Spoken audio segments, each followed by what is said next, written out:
All right, so we're going to go ahead and get started tonight.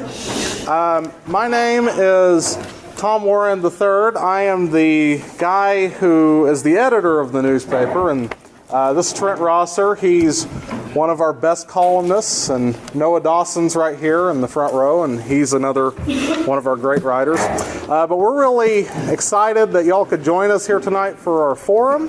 We're going to have a lot of fun, hopefully, and hopefully we're going to learn a lot about the candidates at what should be one of the last forums of the year. So I'm not going to be up here a whole lot tonight. It's mainly going to be Trent and Mr. Green doing the honors tonight. But before we start, why don't we go ahead and let's do the Pledge of Allegiance. Do you want to go ahead and lead it, Mike? All right. Go ahead.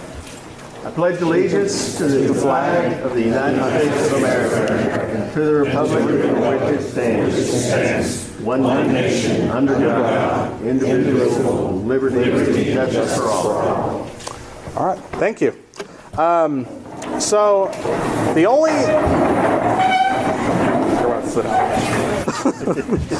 So the only thing that I'm going to really give you all any information about is just a reminder that there is an $89 million bond on the ballot this May for Amarillo College. That includes campus improvements, all kinds of things like that. The items that are in the bond are derived from the master plan that the college developed, and so those are available on the college website. And so you can vote for or against that item or not vote at all when you go vote May 4th. So outside of that, I'm going to go ahead and turn it over to Mr. Green, and we're going to go ahead and get started with the Canyon ISD candidates first. So there you go. If we could have all of the candidates that are here for the Canyon Independent School District and come up to the stage, that would be appreciated. And just as something that I don't know if we've mentioned it to all of you, but please take the opportunity to sign our little signboard here so that we can have a memento of who has been here tonight.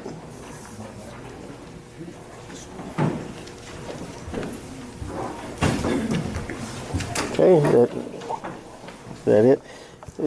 Jenny, would you like to come up and please introduce yourself over here at the podium and let us know what your position is? All right. Thank you so much for hosting this, and thank you to the Legion for having us. My name is Jenny Weingarner, and I am currently serving as an interim appointee on the Canyon ISD School Board.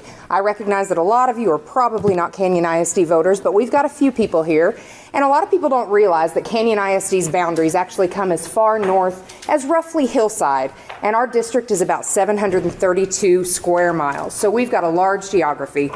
I live in the very southern reaches of that geography. My husband and I live south of Canyon, about 15 miles. We've got 2 elementary-aged kids. Both of us work full-time. I'm plugging away every day. He commutes to Austin right now while the legislature's in session, so we're just trying to keep the wheels on, like I know so many of you are trying to do. But I got involved about 18 months ago. I guess it was 18 months ago prior to the November election, with a Canyon ISD Long-Range Citizens Planning Committee that really looked at the needs that our district faces. A lot of that growth in Canyon ISD, or in Amarillo, is impacting Canyon ISD and taking a toll on our district and taxing those resources. So we got a citizens committee together that was roughly, I think there were about 100 people that participated, about 120 that were invited to participate. And we spent those months going across the campuses, talking to administrators, looking at the needs, creating a wish list of, in a perfect world with unlimited resources, these are the things that would benefit our kids. And then stepping back and saying, what do we have to have, and what can we do the most with every penny? How can we do the most with every penny? So I was involved in that process, and I guess through that time really was inspired by the things that we've got going on at Canyon ISD. I'd challenge all of you to read up on the district and look at some of the things that we're doing, from career and technology education to academic curriculum that get kids ready for college, unlike so many other districts in the state, to military readiness. We've got a Cisco Programming Academy coming to Canyon ISD that'll be housed in a newly renovated facility that construction's already underway from our last bond proposal. We've got a new high school coming. We've got 2 new elementaries coming to service both the north and south portions of the district. There's a lot of exciting things happening, all geared with the ultimate goal of empowering each and every kid, whether they live where we do on barely the Swisher County, Randall County line, or whether they live in the Greenways in Amarillo, finding every kid within that district and giving them the opportunity to succeed. Not saying, you've got to go to college, you've got to go do this, you've got to go do this. Letting those kids find their way and then giving them every opportunity at our disposal to succeed at whatever they choose to do. And I'm running because I was so excited about that mission and I want to be part of it. We're blessed with a great board of trustees in Canyon that have served us well. But I'm also a big believer, and my husband and I talk to our kids every day about the importance of service. And it would have been easy to sit back and say, I can barely get to my kids at aftercare on time after I leave the office, and my husband's out of town and he's not here and I'm not here. We're too busy for this. But I figured out, and it's like I told the board when I interviewed in the competitive application process last December, when things are important enough, you find time and you make the time. So I'm really honored to serve on the board currently. I would appreciate your vote and your support on May 4th, and I'd be happy to answer any questions. Yes, sir. Ma'am, could you tell us where that high school and 2 elementaries are going to? Sure. The land plans have not been finalized yet, but I can tell you general geographies. So the high school will be planned to be over on the far west portion of the district, over by the western portion of the loop, where Sonsi is expanding out. The loop is going to push to Helium. It'll be in that quadrant somewhere. We have got, at last count, 17 developments under construction, either expanding or breaking new construction. The new homes that are being built in the district in that area that we can't even see yet, the dirt work hasn't even started on in some cases, are going to create a huge student population in that area. So the high school will be over in that direction.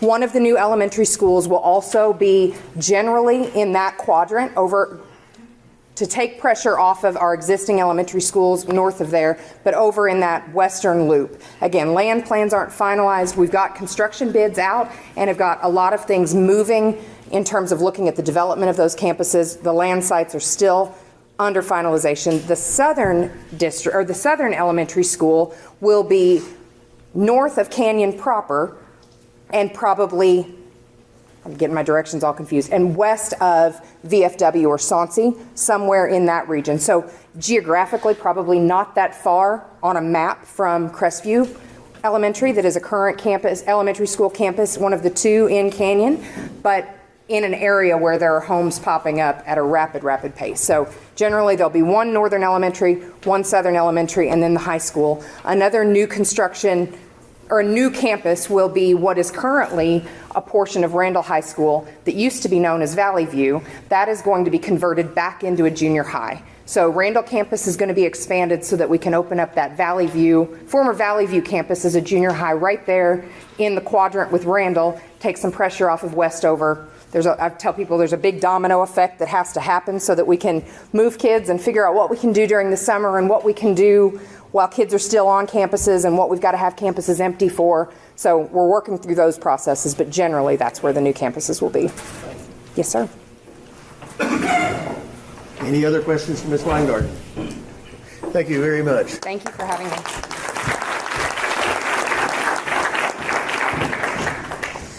Okay, now we'd like to go to the AISD. So any and all candidates for Amarillo Independent School District, please come on up to the stage.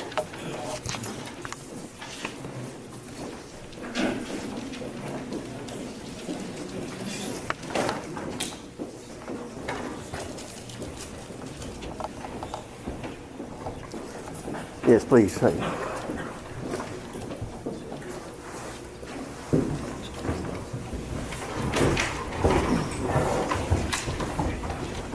And just to make things simple for me, we go in the order that they're going to be on the ballot. Mr. Green will be timing these candidates, is that correct? Yes, and just so you know, Ms. Glover will be holding up signs to let you know the times. 2-minute introduction. This is your halfway point. When you answer questions, this is also your halfway point. That means stop. And we will apply and then Shepherd's Crook you, okay? That only applies to the introductions. If there are questions, you'll have time to answer them.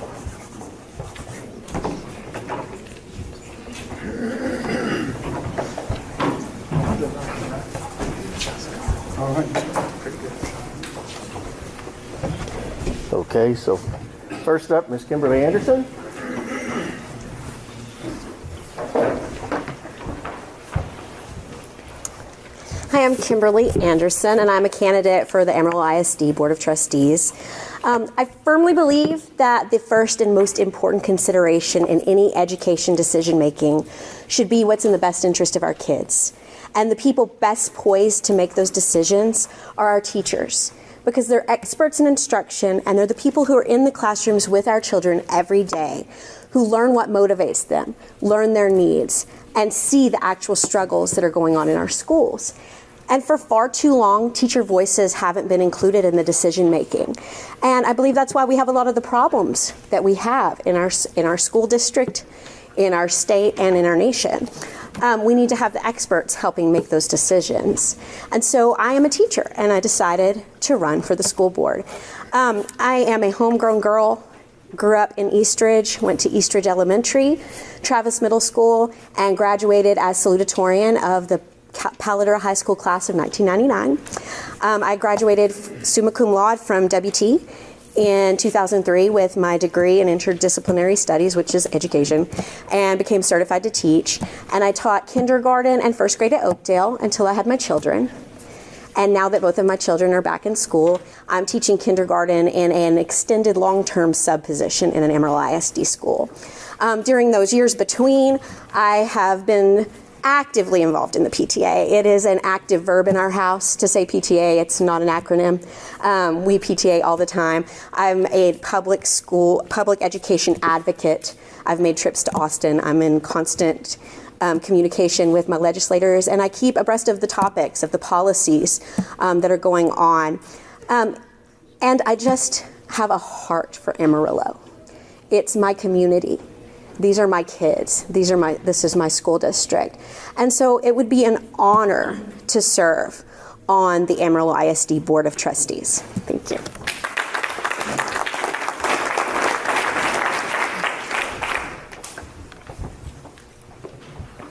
Okay. Next up is Alonzo Everhart. That's not me. No, we don't have an Alonzo Everhart here tonight. How about Aaron Ladd? That is me. Good evening. My name is Aaron Ladd. I am also running for a seat as a trustee for Amarillo ISD. I was born in Amarillo. My folks went to high school in Amarillo and grew up here quite a bit. They both graduated from Tascosa, and we moved away. And I've actually grown up quite a bit in Dallas. And the chance to move back was very intriguing to me. I loved Amarillo, and I loved coming to visit family when I was younger. And the opportunity to move back to this area was something I couldn't really pass up. I think I'm really well situated to represent our community on the board because my wife's a teacher. She's a full-time teacher at Windsor Elementary. I have my twin boys are students at Sleepy Hollow. They're in 4th grade, so they've got quite a ways left to go before they matriculate all the way out of their public education careers here.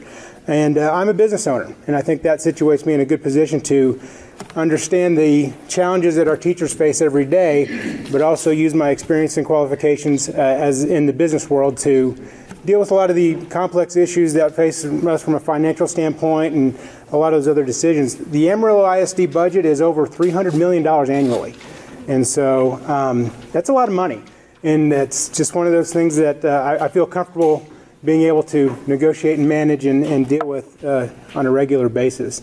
One of the things I'm really passionate about is helping our lower income and a lot of our impoverished communities catch up and really kind of start out their education careers in a way that we're not constantly dumping resources into problems as they go through. If we can close those gaps early on, then I think we'll be much better situated to help our kids have I've lost my train of thought. I think we'll be in a better position to help our children go on to better careers, both in college, military, in the trades, and all those other things. So, and I'm done. All right, thank you.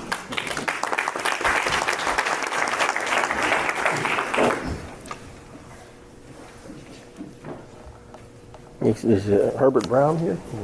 Hobart Brown. Sorry. Good evening. My name is Hobart Brown. I am a candidate for the Amarillo Independent School District. I'm a retired Marine. I went in 1984 and retired in 2004. Why am I running for school board? Simple. You know, I have had the pleasure of leading some of the world's finest young men during peacetime and during battle. I was wounded during Desert Storm. 13 of us were wounded, 2 of us passed away. So when I get up here and I talk about the youth, our youth, I'm serious about the youth. Right now, our country is at a divide. If we would take away right now this forum that we're in, and we start talking about just about anything, somewhere along that conversation, the words are going to be uttered, kids today. Well, I'm here to tell you right now that those are only words. There are too many of us that are just sitting on the sidelines uttering the words. They're not getting off.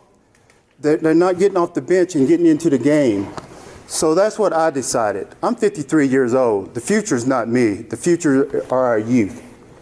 We need kids to be construction workers. We need truck drivers. We need people to be veterans. We need people in the military. But for some reason, we are in $1.5 trillion in debt right now in student loans. Let me ask you something. We got any, well, I won't even ask that question. But if a plumber comes to your house there for 1 hour, $200. You go to your doctor. It might be a $50 copay, but your insurance paid the other $150. What's the difference? You're paying for that individual time. However, though, we have gotten to a situation where we think that the military and carpentry is bad.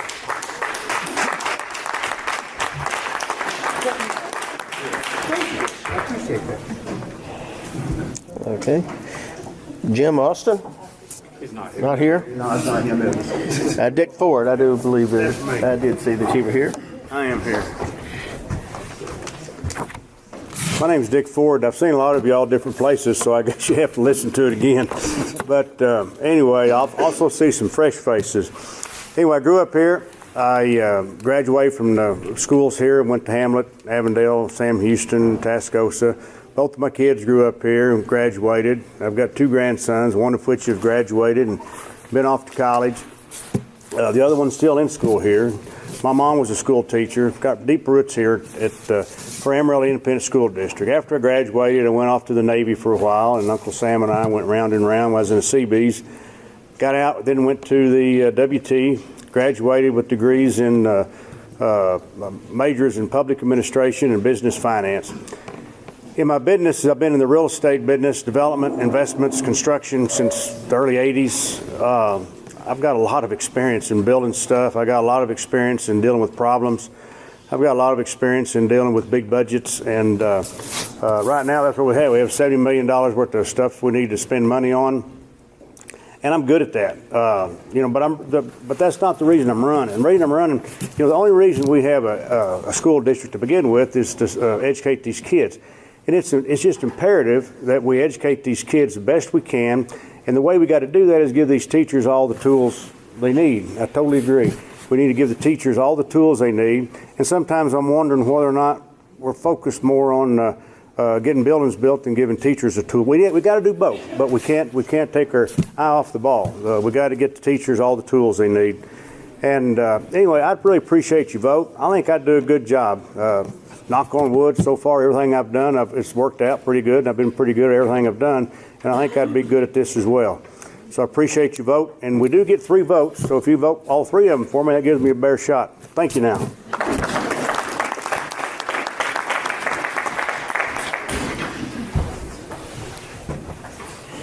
All right. Rob Parker? Rob Parker's not here. Okay, our last speaker then is John Betancourt. Good evening, everybody. It is a true blessing to be here with you this evening to talk about something that I'm very passionate about. Education, children, teachers. I'm a lifelong resident of Amarillo, graduated from Caprock High School class of 1993.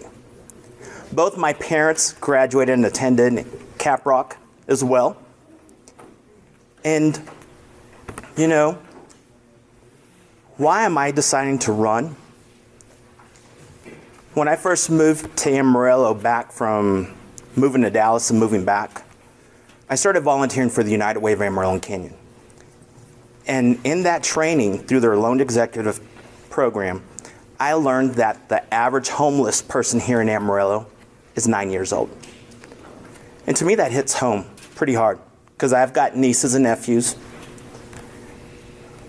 But on top of that, we have children out there that go to school that are hungry. They cannot learn because they're hungry. We have children out there that are not reading at grade level. And to me, I want to make a difference, and I want to continue to make a change. That way, so we have our early childhood education program set toward a direct path to where all our kids are reading at grade level by at least the 3rd grade. I had the opportunity to have a great friend who was a veteran. And she was going through a difficult time. And 4 years ago, when I was running for my first election, I had discovered her unresponsive. And it was later determined that she had taken her own life. And here lately, we've been seeing a lot of students who are battling mental illness, bullying, cyberbullying, and suicide. And so that's what my mission is. I hope you'd vote for me.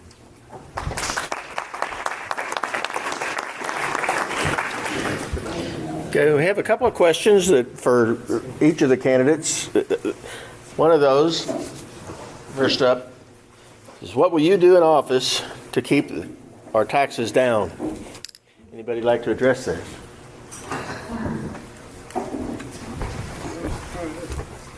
Okay, I can tell you, since I am currently an incumbent, that your current Board of Trustees has done a fantastic job in being very conscientious about your tax dollars. And when I say we run a lean operation, we do run a lean operation.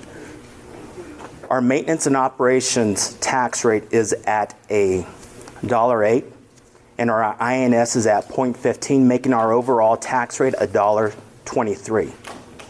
And so that is really lean. Could we go out for bond to ask for another tax increase? Yes, we probably could, but we know what it would do to our local tax dollars and to our citizens.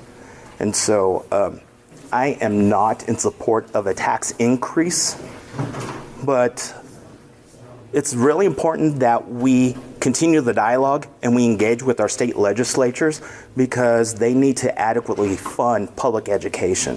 And if they don't fund us, I'm out of time.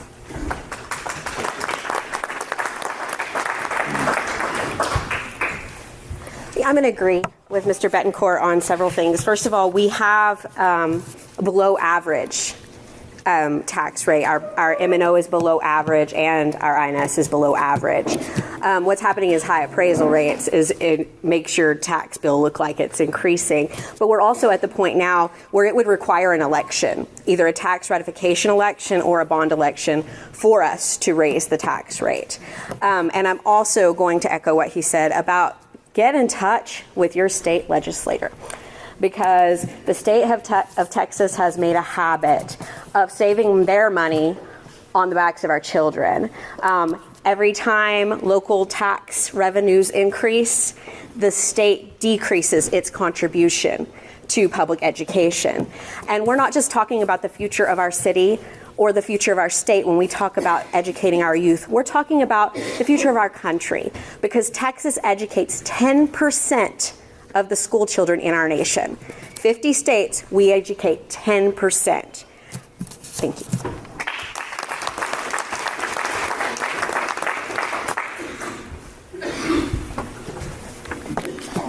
First of all, the key to keeping your taxes low is that the Board of Trustees and everybody be very careful with the resources that they have. In addition to that, I happen to have the a 5-year projection here for the AISD budget. Here we are, 2018 and 19 school year. Our local taxes are $93,612,000 and change. That's from local tax revenue. State revenue is $157 million. The lion's share of what we get already comes from the state. So we also get federal money as well, Title I grants and things like this. Next year, that number goes from 93 million to 96 million in local revenue.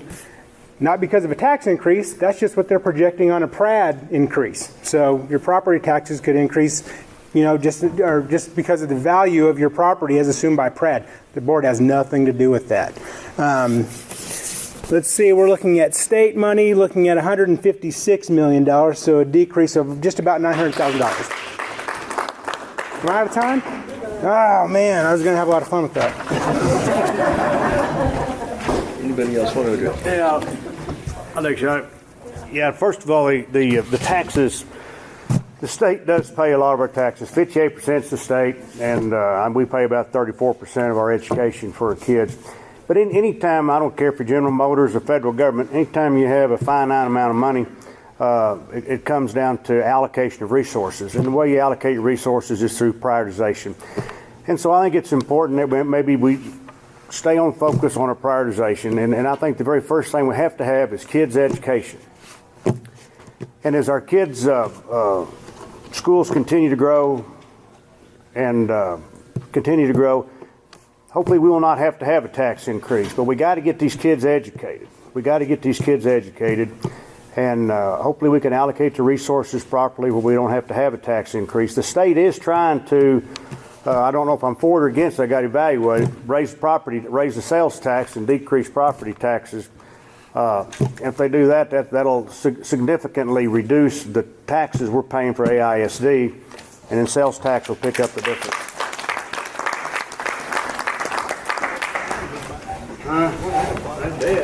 All right, my other three was pretty eloquent in giving you their answer. My answer is pretty simple. Who do I work for? I work for y'all. If you tell me you want a tax increase for the school, that's what I'm going to support. You tell me you don't want a tax increase for the school, I'm not going to support it because I work for you. Just like I served that flag for 30 years, I'm going to continue and work for y'all.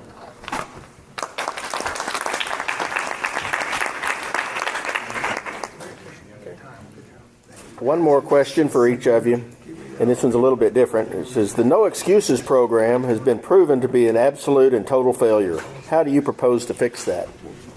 Say again. The No Excuses program has been proven to be an absolute and total failure.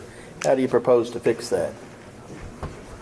I'll jump in the deep end of the pool first. That's all it is. It's a slogan. There's no meat behind it. No excuse. Okay. My dad used to tell me all the time, there's no excuse for coming in late. I bring my buddy in late. He didn't do nothing to me. I paid the price. We need, like I said in my beginning opening, we need to get off the sidelines and get involved. There are parents from the north side to the south side that's not involved with their kids' education.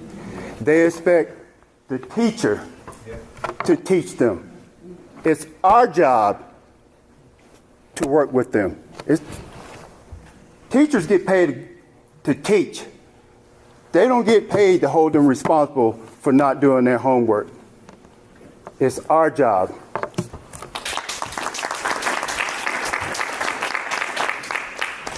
I'm sorry, I'm going to have to 100% disagree with the person that asked this question. Our No Excuses University program is doing remarkable things for our students and for our school district. We are setting a pathway for education for our students and what the expectation is to be educated and what they are going to look through in their success with Amarillo Independent School District. Part of our stated accountability is part of college, career, and military readiness. We're living in a day and age where College is not the only avenue for you to be successful in life. You can also be successful in life in going into a trades program, and going into the military, being a mother, being a teacher, being a doctor, being an attorney. And part of that process is No Excuses University. I have visited several campuses that are NAU campuses, and I can tell you those students know the pathway to college.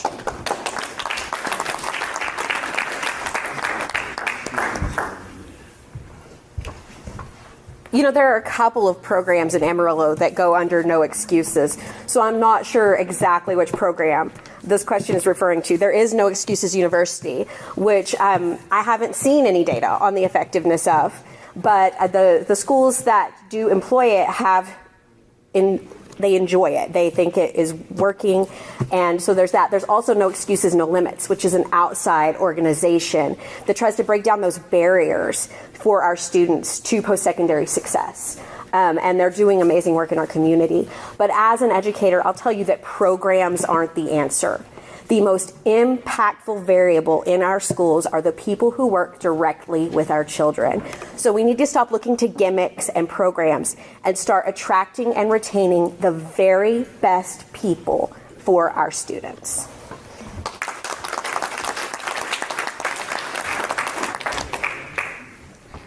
Yeah, I don't have privy to all the details of the No Excuses, how well it's working or how well it's not. You know, once you're elected on the board, you get those details. But I don't have that information. But any program that involves pushing kids forward, getting kids to go to college, getting kids out of high school, learning properly, if it's working or not, just if it's not working, I don't know whether I just quit. Maybe we need to reevaluate why it's not working. But you got to continually work with these kids and get them to where they need to be. And whatever programs and teaching we need to do, that's what we need to do. Thank you.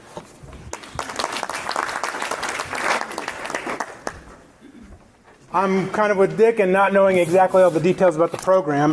Just as a general philosophy, if a program's not working, you kind of scrap it and you go find something that's just as good or better. And if it is working, then you keep pursuing that. I think one of the things we always kind of have ourselves in the habit of doing is once we establish some sort of program or some sort of initiative, and we set up a budget for it, and we set up a routine for it, then we don't really look at it again. And that's kind of what gets us in a lot of trouble, is we'll spend money on something for decades in a lot of cases, and it's never worked to begin with. And we never go back and evaluate anything and make sure that it's working to begin with, or working as designed, or what the unintended consequences were of these kinds of initiations or initiatives. So I think, like I said, just kind of from a general point of view, when you're looking at these programs, figure out what you're trying to accomplish. Is this accomplishing what it's supposed to within the time frame and resources allocated to it? And if it's not, find a solution. Don't keep chasing down, something that's not giving you what you want.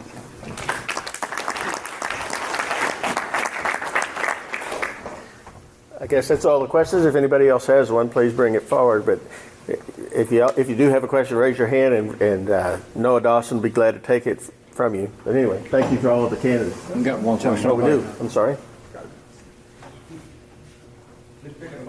Who? No one can, he's got the string. Oh, okay.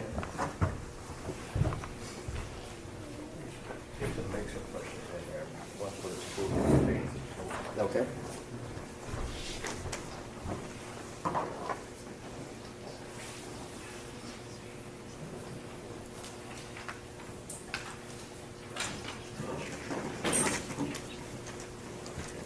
I have a question here.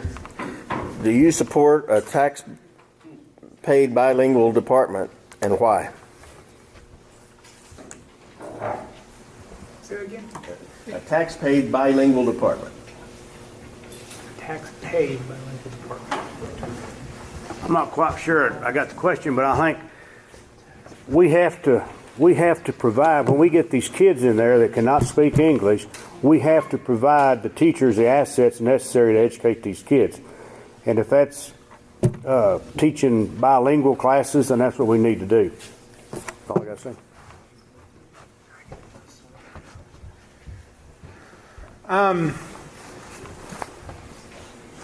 Your taxes go towards funding education, and bilingual education is part of the education program. In Amarillo, we've got 30 languages being spoken down the street here. And there's kids that come here from, say, Somalia, and they're refugees, and they've never seen a toilet flush before. And they're here to get an education and a better life. So, I mean, it doesn't matter how you feel about, immigrants or people that, speak other languages and all that other stuff. They're here. There's nothing we can do about that part of it. We're going to educate them, because when our people here are educated, Amarillo's better. The school district's better. The community's better. Crime goes down when education goes up. So it's one of those things where if it takes funding a bilingual education to make the overall education of the community go up, then that's what's going to happen.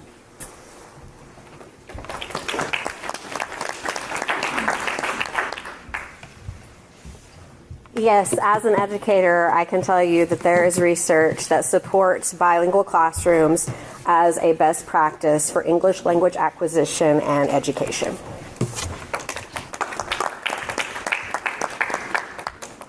Just as important as literacy is, I also believe that our English language learners and our bilingual students, that their literacy is just as important. And I can tell you that your Board of Trustees unanimously voted to approve a curriculum that includes books, to where our teachers and our literacy closets are going to have a number of English literature and also bilingual literature, just so we can help combat this, so we can be one step ahead of it.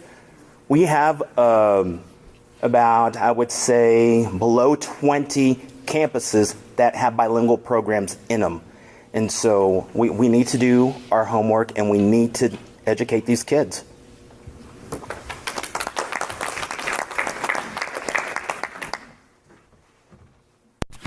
Well, most of you already know my answer.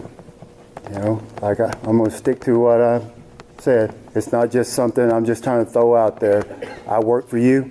If you tell me that's what you want, no matter how I feel about it, I'm going to fight tooth and nail for it. If you vote against it, I'll fight it as though I own it. All right?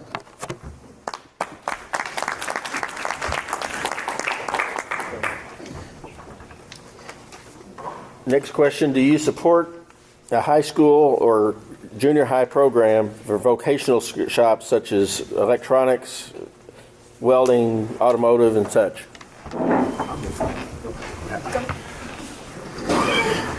Okay, I'm going to put my personal feeling on this one.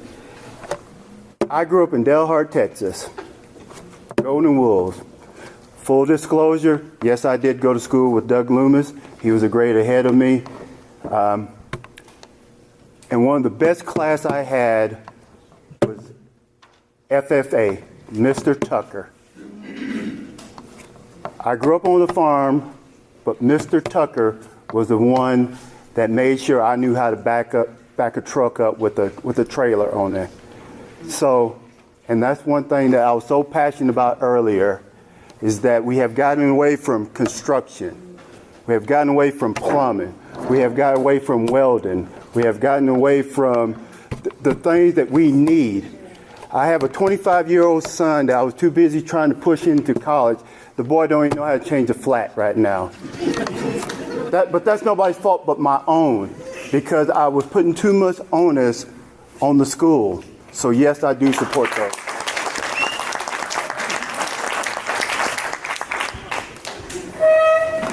Absolutely. Our mission in AISD is to prepare every student for life and success after high school. And post-secondary success does not just come through a four-year university. There are 7 million or more skilled labor jobs that go unfilled every year because of a lack of qualified personnel. And so if we are going to prepare, if we are going to meet that mission and prepare every student for life and success after school, we have to increase the amount of trade education we have, CTE, and even expand into coding and technical courses like that. But absolutely, I do support that.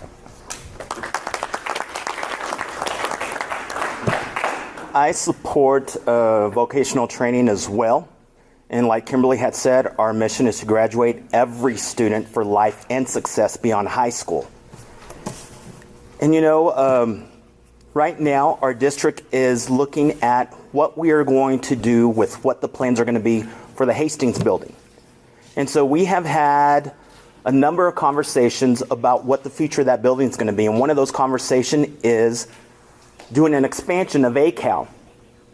And so this is going to be ACAL 2.0, basically. And so what the vision is to incorporate additional programs, CTE, welding, electrician, plumbing, and also some of the medical and health sciences as well. And I can tell you from students that participate in the automotive and collision program that we are graduating these students and they are prepared to go for that, to work in that industry. And these kids are making close to $20 an hour.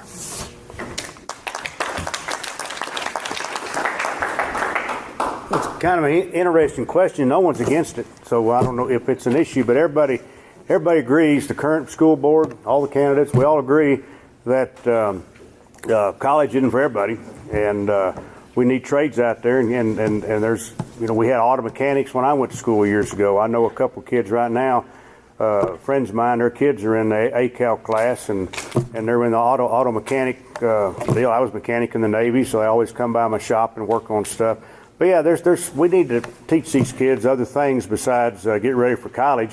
Doesn't mean they don't need to learn to read and write and learn the math, but we need to, if the welding, the auto mechanics, we're all for that.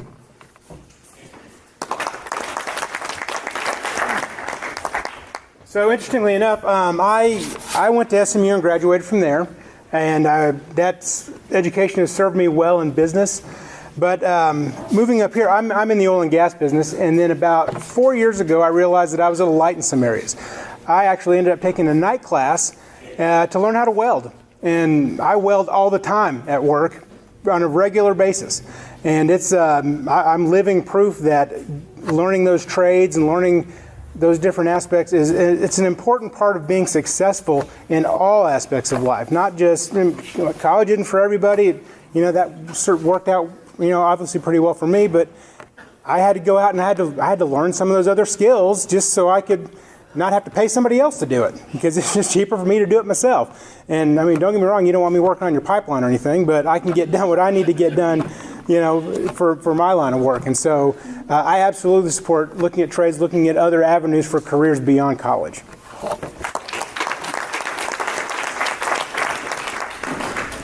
Thank you all. Thank you. Let's give them all a hand, please.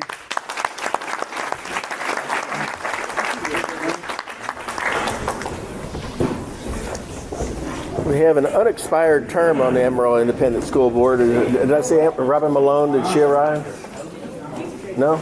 Okay. So next up is the Amarillo College Board of Regents. If we could get any and all candidates for Amarillo College.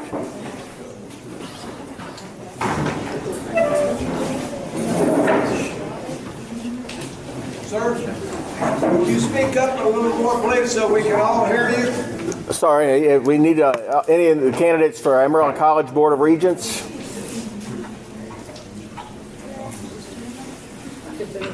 Do we not have any? Okay.